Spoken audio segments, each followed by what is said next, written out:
The front line. It is long, winding, and not nearly as sanitary as this further back fortification makes it seem.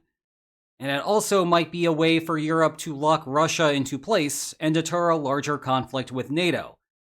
But the situation is more complicated than it first appears.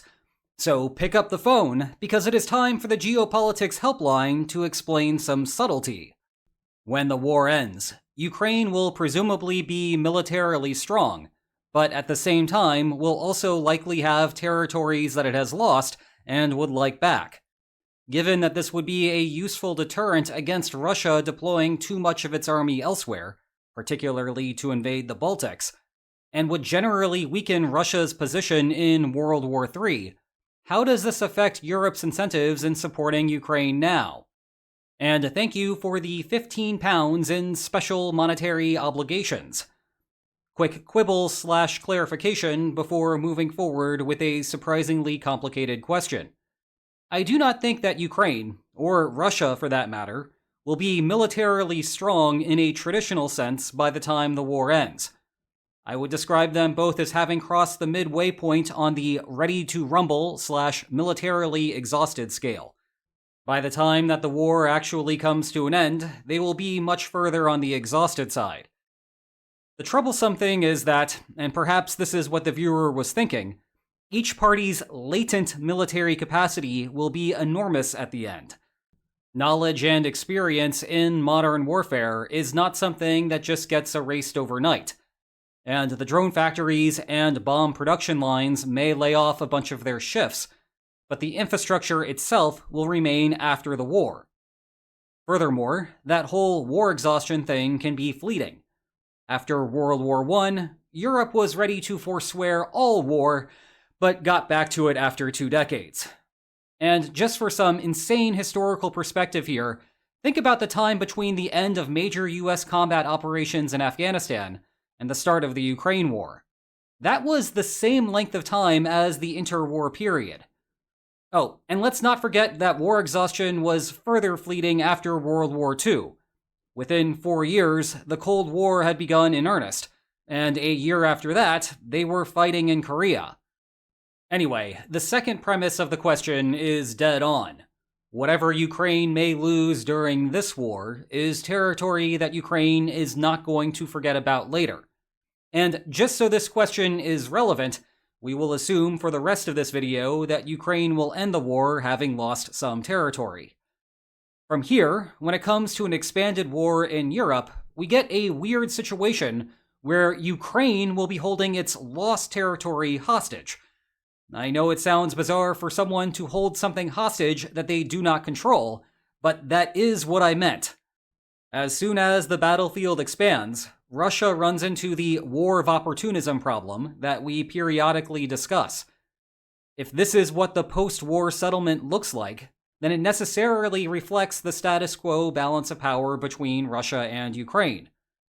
However, if Russia goes traipsing around in Estonia, which I recommend, by the way, assuming that you have Estonia's full consent, then suddenly the balance of power in Ukraine conceivably moves eastward. Even after having factored in the costs of war, Ukraine may prefer upending the line of control to take advantage of Russia's self-induced vulnerability. But here is where things get weird. I just described it as a self-induced vulnerability. That means Russia is invading Narva despite understanding the problem it causes in Ukraine. And the Kremlin will understand the problem because this is Geopolitics 101. In turn, if you are Europe and you want to minimize the naive risk of Russia invading the Baltics, then you want the hostage to be as valuable as possible. And, perhaps counter to what everyone's initial inclination was at the start of the question, that means Europe is better off on this narrow point with Ukraine having lost more land.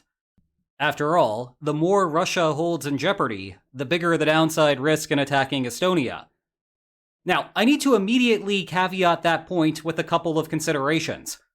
1. Ukraine must maintain its military cohesion for the threat to restart the war to matter. Thus, much like an uncooperative Russian oligarch, this argument goes out the window if Russia takes over Kyiv. But then again, that is no longer on the list of plausible outcomes of the war, so you probably do not need to think much about that.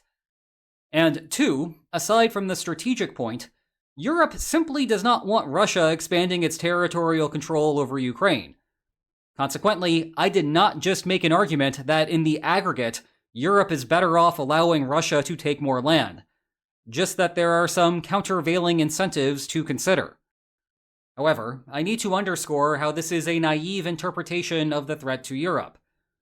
To review another recurring theme on this channel, and one that you should rebroadcast to anyone willing to listen, because it is one of the most misunderstood ideas in international relations today. There is only a weak overlap between the forces that Russia is using in Ukraine versus the forces that Russia would use to invade a NATO country. The war in Ukraine is a line item on the Kremlin's budget sheet, an increasingly large and annoying one, but a line item all the same. The government pays contracts to soldiers and suppliers, and in return, Russia takes some more territory and furthers Putin's goal of being the modern-day Peter the Great. In contrast, invading NATO is a political operation for the Kremlin. It requires convincing the median Mikhail that Russia needs to reestablish control over its near abroad to stop NATO fascists from enslaving the Slavs, or something to that effect.